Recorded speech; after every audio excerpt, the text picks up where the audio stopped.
Hey, what's going on everyone in the Jason Nation? My name is Jason. Hey guys, HDV here. And today we're here to bring you guys what possibly might be the most utterly mind-blowing, insane theory that has so many different things and points in it that have been literally right under our noses the entire time.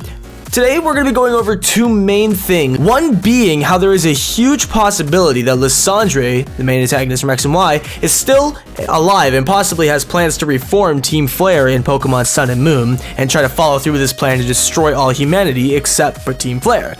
The second thing we're going to be talking about today, which by the way will already be over on HDV's channel by the time you're seeing this, which explains what plans Lissandre may have for the storyline of Pokemon Sun and Moon and how Sun and Moon connects perfectly with X and Y as if it were a sequel. Both of these are different theories on their own, but tie everything together so perfectly that words can't even explain. Now, without any further introductions, let's get straight into the theory for today. There's a possibility that Lissandre may still be alive. Towards the end of the main story of Pokemon X and Y, you're faced with what some may consider quite a dark fate for our friend Lissandre. The Team Flare HQ actually goes up in flames after a huge explosion happens from the inside. Plus, with the HQ being underground, escaping from the facility that's, thousands of feet underground being where it explodes, it's not an easy task to escape from that. So it's presumed that Lissandre is dead and that this is the last time we'll ever hear from him again. Wrong. It's actually quite possible that he's still alive. There's only one logical way that I can think of, however, logical for Pokemon at least, only one logical way that I can see Lissandre actually managing to escape from that, and that would be the use of teleportation. How could Lissandre possibly teleport on his own though? Simple, the use of a Pokemon. But which one? Hoopa is one very likely option, more so than any other ghost or psychic type Pokemon. Hoopa has the power to teleport and move anything it so pleases, just using the power of its golden rings that act as portals or wormholes to another dimension, time periods, and basically just about any possible location or time period on this earth you could think of. Hoopa is capable of opening up a temporary portal to it. To further back up the reason as to why Lissandre would even have access or have had any way to obtain Hoopa, here is one way to look at it. We all know the very large man in X and Y, most commonly referred to as the Giant in Pokemon X and Y, but this man actually has a name. He goes by the name AZ. He is approximately 3,000 plus years old. Now, according to various hints, text quotes, and other little Easter eggs in the game, a lot of backstory of AZ can be dug up, and you'll come to find that he was once the king of Kalos, and that many years ago there was a great war in the region that sent many people and Pokemon to war, with many of them losing their lives. A little dark for a Pokemon game, huh? Well, needless to say, this is a very big key factor in how this ties together with Lissandre obtaining Hoopa. If you actually take a look at the Pokedex entries for X and Y/Auras, in Pokemon Omega Ruby, its Pokedex entry reads, "In its true form, it possesses a huge amount of power. Legends of its avarice tell how it once carried off an entire castle to gain the treasure hidden within." Now it's funny how for this specific example, they use an instance of when Hoopa once carried off a castle through its portals to gain the treasure hidden within. Nowadays, you really don't see castles anymore that are used for stuff other than like modern day tourism attractions and stuff like that. So this must relate to a time period way back about in the medieval times era, which was thousands and thousands of years ago, right around the time of the Great War of Kalos. My theory is that AZ had maybe befriended Hoopa and used his power in some way to help win parts of the war, but then realized that his power was way too strong to just mess around with, so he had decided to seal his true form away in the prison bottle. Now that part is more of a loose end to this theory at the minute. This can be interpreted as just a theory, but this is really the only possible one that brings life to the origin of the prison bottle. Fast forward to when Lissandre has AZ held captive. He needs the key around AZ's neck in order to fire up and use the ultimate weapon, which is the giant death ray that is powered from the life of Pokemon. I have reason to firmly believe that it's possible AZ still had Hoopa in his possession at this time of his capture, but was then given to Lissandre, or rather forced to give it to him, and that was something Lissandre kept as a secret, which is exactly why it's never featured on his in-game team. It's just kept as a secret. Now fast forward to when the whole Team Flare HQ starts exploding from the inside out. Well, it's presumed that Lissandre is dead, as previously mentioned, but now it's a whole hell of a lot more plausible that Lissandre could have escaped that explosion using the power of Hoopa to teleport out of there in time.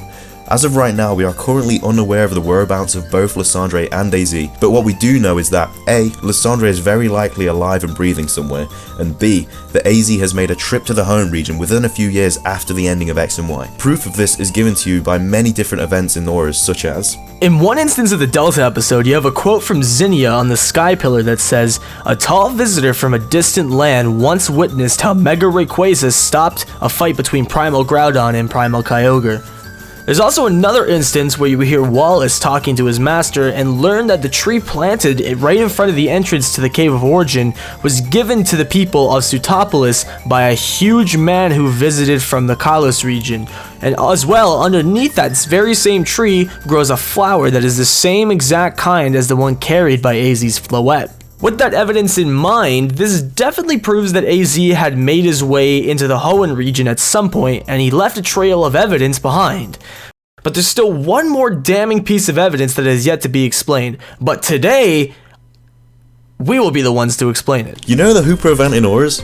Well, some of you may not because it was a really hidden event for most up until a few months back when Hooper was actually released.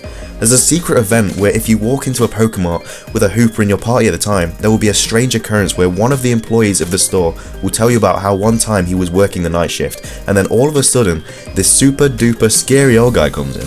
Kinda unsteady, you know? This old guy then proceeds towards the counter with a beat up box in his hands and inside laid an item called the prison bottle. He asks the clerk, "How much is this worth?" But before the clerk could even really finish his answer, the old man stated this was what he was going to use to pay and demanded everything he had in the store. Potions, revives, full heals, etc. Then just like that, the old guy took off without a trace and never to be seen again. Now let's break down some solid evidence about this guy. First of all, who is this man? From what the clerk describes as a super duper scary old guy, that fits perfectly as a description for AZ. Number one being that he's 3,000 plus years old, so naturally he's going to look like an older gentleman. He's extremely tall, so the height factor must have been slightly intimidating for someone who was probably no less than 6 feet. And plus AZ overall just seems like a much more threatening character. At least I know if I was in that clerk's position and a random dude who's like twice as tall as I am demands everything in the store, all I know is that motherfucker is getting everything in the store. And plus, you know what? You can just have the whole goddamn store at that point. I don't even need my job. You can just take the keys to my car as well while I'm at it. Ain't no way I'm hopping back in that store after each... Okay, you know what?